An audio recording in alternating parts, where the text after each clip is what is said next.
T is the early hours of a spring morning in 1944, somewhere along a fenced perimeter in occupied Denmark. A resistance fighter, recruited and equipped by London, moves along a hedgerow towards a guarded depot.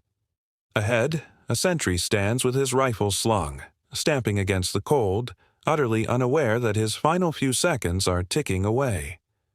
There is no warning shot, no scuffle, no cry that might carry across the still night air. There is only a sound described by those who heard it as something closer to a slammed book than a gunshot. And then silence. The sentry slides down the fence post. Nothing in the camp stirs. The operation that follows depends entirely on this, that an enemy can be removed from the equation as quietly as a candle being snuffed out. The weapon responsible for that hush is not the stuff of spy fiction, although it would not look out of place in it. It was real, it was British, and it was built for exactly one purpose: killing a man at close range without anyone else knowing it had happened. Today, it is remembered, when it is remembered at all, by collectors, military historians, and the handful of museums that hold surviving examples behind glass. During the war, it had almost no name at all beyond a deliberately meaningless code word, because the people who built it wanted it to remain as invisible on paper as it was in practice. This is the story of that pistol, of the strange country house where it was dreamed up, and of the resistance fighters, saboteurs, and secret agents across occupied Europe who relied on it to do the one job that conventional weapons could never manage quietly enough: removing a guard, a collaborator, or a sentry without raising the alarm. It is a story about an idea taken to its logical extreme, about engineers solving a problem nobody else thought worth solving properly, and about a tool whose entire purpose was to be forgotten the moment it had done its work. Understanding how it came to exist tells us something larger about the kind of war being fought away from the battlefields proper, a war measured not in casualties, but in operations that succeeded only because nobody ever knew they had taken place at all. By the early years of the Second World War, Britain had a problem that conventional military planning had never needed to solve. Across occupied Europe, small teams of agents and resistance fighters were being parachuted in, smuggled ashore, or recruited locally, with orders to sabotage railways, blow up factories, and gather intelligence behind enemy lines. Almost every one of those missions depended on getting past, or getting rid of, an armed sentry first. A guard posted at a rail yard gate, a checkpoint outside a depot, a lone soldier watching over a bridge. These men stood between an agent and the objective, and there was no way to negotiate past them. The trouble was that every standard firearm in Allied service was built to do the opposite of what these operations required. A service revolver or a standard automatic pistol produced a report loud enough to carry for hundreds of meters on a quiet night, instantly alerting every other guard within earshot. Even early suppressed weapons, where they existed at all, were typically rifles or submachine guns, bulky, difficult to conceal under civilian clothing, and still far from silent. A resistance fighter cycling on a bicycle past a checkpoint, or an agent posing as a laborer near a depot, could not realistically carry a rifle. What they needed was something that looked unremarkable, fitted into a coat pocket or a bag, and above all made as little noise as a gunshot could conceivably make. The stakes were not abstract. Intelligence reports reaching London made clear that resistance networks across France, Norway, Denmark, and the Low Countries were being rolled up by the Gestapo and collaborating police forces at an alarming rate, often because a single guard's alarm, or a single struggle that drew attention, had exposed an entire cell. Each compromised network meant interrogations, betrayals, and executions. A tool that could remove a single sentry instantly and silently was not a convenience. It was the difference between an operation that vanished into the night and one that ended in a firefight nobody could win. The challenge facing British weapons designers was therefore not simply to make a quieter gun. It was to rethink the pistol entirely around a single requirement: total, near absolute silence, even if that meant sacrificing almost everything else a conventional handgun was expected to do well, including range, rate of fire, and stopping power at distance. The organization tasked with solving this problem was the Special Operations Executive, Britain's Wartime Sabotage and Irregular Warfare Agency, working under the deliberately bland cover name of the Inter-Services Research Bureau. Its research and development farm, known simply as Station 9, was based at the Frythe, a Victorian country house near Welwyn Garden City in Hertfordshire, requisitioned for the duration of the war and turned into a workshop for what staff there only half-jokingly called their toy shop. It was here, among engineers, inventors, and the occasional eccentric scientist, that Britain's most unconventional weapons and gadgets were dreamed up, tested, and quietly handed over to the agents who would carry them into occupied Europe. The pistol itself is generally credited to Major Hugh Reeves, an engineer attached to Station 9, working alongside colleagues including gun designer F.T. Bridgman. Following the convention used for every piece of clandestine kit produced at the site, the new weapon was given a code name built from the prefix well, taken from Welwyn, fused with rod, a slang term for a firearm. The result, welrod, gave away nothing about its purpose to anyone who happened to overhear the name. What made the welrod remarkable was not any single dramatic breakthrough but a series of deliberate compromises, each one chosen to favor silence over everything else a pistol normally does. Rather than the semi-automatic action found in most service pistols, the welrod used a manually operated bolt, similar in principle to a small rifle, cycled by hand using a knurled knob at the rear of the weapon.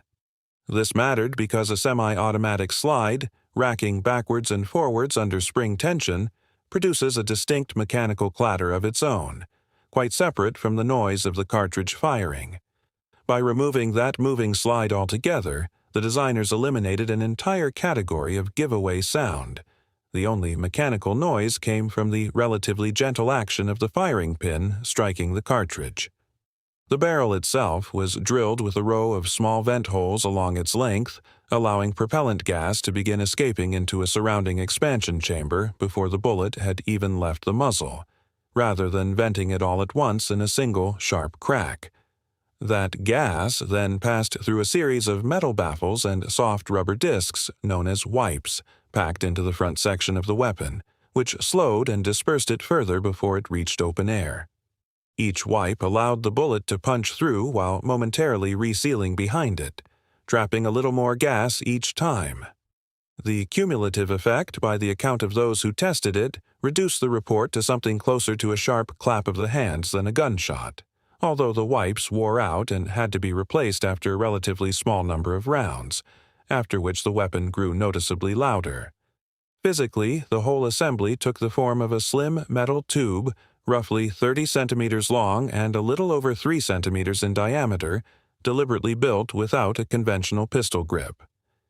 Instead, the detachable magazine itself, wrapped in a rubber sleeve, doubled as the handle, and could be removed entirely so that the weapon, broken into 2 short pieces, resembled nothing more alarming than an oddly shaped length of pipe, or, as more than one operative reportedly remarked, a bicycle pump. Early versions were chambered for the .32 caliber round, deliberately a relatively low-powered, naturally slow-moving cartridge, which helped avoid the additional crack produced when a bullet travels faster than the speed of sound. A later variant adapted the design for the more common 9mm round. Magazines held either 6 or 8 rounds depending on caliber, a deliberately modest capacity for a weapon never intended for a sustained exchange of fire. Manufacture was handled discreetly by the Birmingham Small Arms Company, among Britain's most established small arms producers, though in keeping with the weapon's clandestine purpose, finished pistols left the factory carrying no manufacturer's marks or national insignia whatsoever, identified only by a bare serial number stamped on afterwards.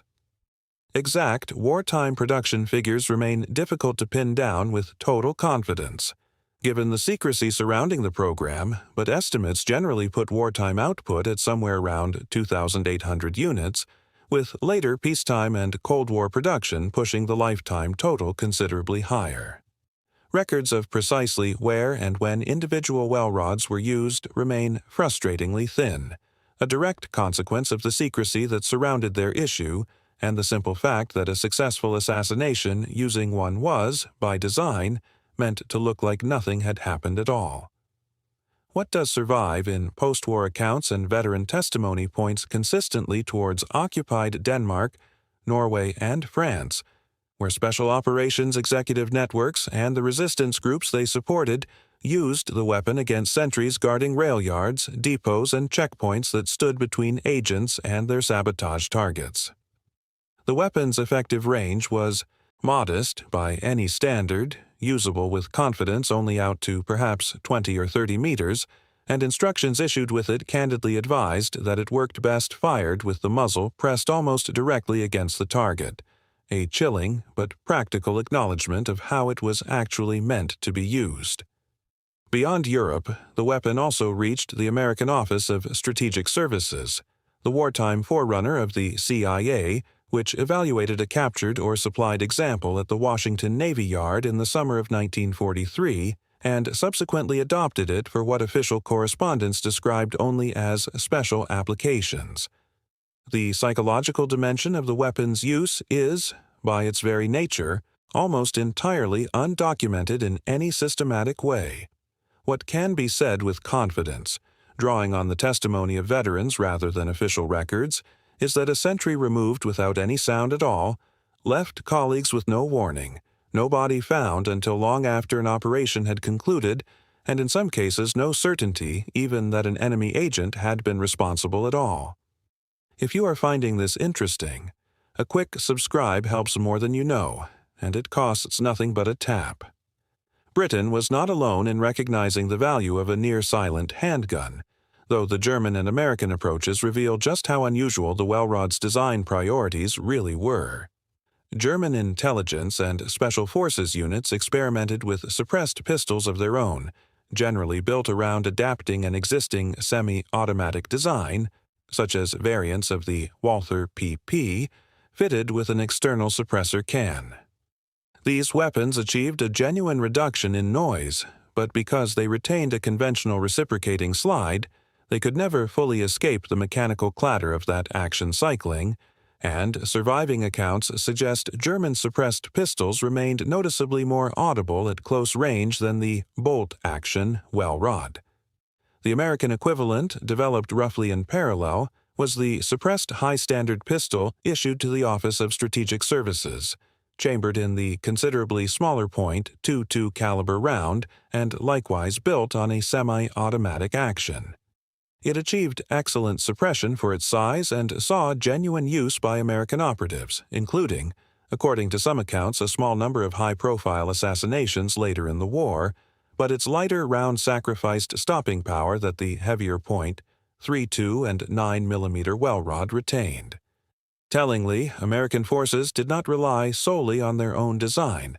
The OSS adopted the British welrod alongside the high-standard pistol, formally designating it the hand-firing device Mark I, suggesting that for missions where absolute silence mattered more than rate of fire, the British bolt-action approach was judged to have no real substitute.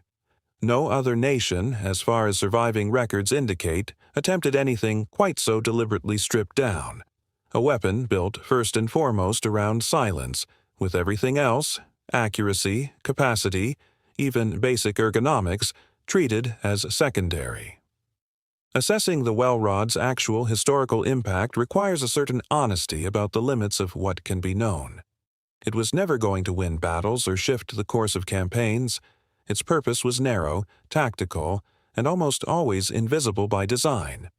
Where it mattered was in the small, quiet margins of resistance and sabotage work, in operations that succeeded specifically because nobody, on the enemy side, ever realized an operation had taken place until it was far too late to respond. Its true measure of success is therefore an uncomfortable one for a historian to grapple with. The absence of evidence is, in a strange way, evidence of the weapon doing precisely what it was designed to do. What is not in doubt is the weapon's remarkably long service life, a rare distinction for any piece of equipment improvised under wartime pressure. The welrod reportedly remained in limited use with British Special Forces for decades after 1945, with credible accounts placing it in service as late as the Falklands conflict of 1982, and persistent, if less easily verified, claims of use into the early 1990s. Its influence can also be traced more directly in post-war weapons design. The basic principle, a bolt-action pistol, built around an integral suppressor rather than a bolted-on accessory, was revived commercially decades later by the Swiss manufacturer Brugger and Tomet, whose modern reproduction has occasionally surfaced in news coverage of contemporary crimes, a strange afterlife for a design first sketched out in a requisitioned country house during the Second World War. Surviving wartime examples can today be seen in several military and intelligence-focused museums, including the Imperial War Museum in London, silent witnesses to a job that was, by its own design, never meant to leave any witnesses at all. Return, for a moment, to that fence line in occupied Denmark, to the sentry stamping his feet against the cold, to the sound no louder than a closing book. Multiply that single moment by however many similar moments took place across France, Norway, and the Low Countries between 1943 and 1945, moments that left almost no trace in any surviving file, and you begin to understand what Station 9 actually built. Not simply a smaller, quieter gun, but a tool engineered around the absence of consequence, a weapon whose entire value lay in nobody ever knowing it had been used. It was clumsy to hold, limited in range, slow to reload, and entirely unsuited to anything resembling a conventional firefight. By the standards of a parade ground inspection, it would have failed on almost every count. And yet it did the one thing nothing else in Allied service could reliably do. It let a single person, often alone, often terrified, remove an armed and alert enemy without that enemy's colleagues ever knowing what had happened to him. No alarm raised, no reinforcement summoned, no firefight that a lone agent or resistance fighter could never have survived. Just silence and an empty post where a sentry had stood moments before. That is the strange legacy of the welrod, a weapon defined almost entirely by what did not happen after it was fired. No shouted warning, no pursuit, no retaliation against a village or a network. Engineers at a requisitioned country house in Hertfordshire had been asked to solve an apparently impossible problem, how to kill a man without anyone else knowing it had occurred, and they answered it not with cleverness for its own sake, but with a series of unglamorous, practical compromises. A bolt instead of a slide, rubber wipes instead of brute suppression, a slow round instead of a powerful one. None of it was dramatic in isolation. Together, it was exactly enough. Resistance fighters who carried it into the field rarely spoke of it afterwards, and the records that might have told us precisely how often it was used and exactly what happened in the moments after were either never written down or have simply not survived. What we are left with instead is a shape, a slim metal tube, no grip, no markings, nicknamed a bicycle pump by the very people trained to use it as something far deadlier. It remains one of the quietest weapons of the entire war, in every sense of that word, and perhaps that is the most fitting tribute any historian can offer it. It did its job, and then it disappeared, exactly as it was built to do.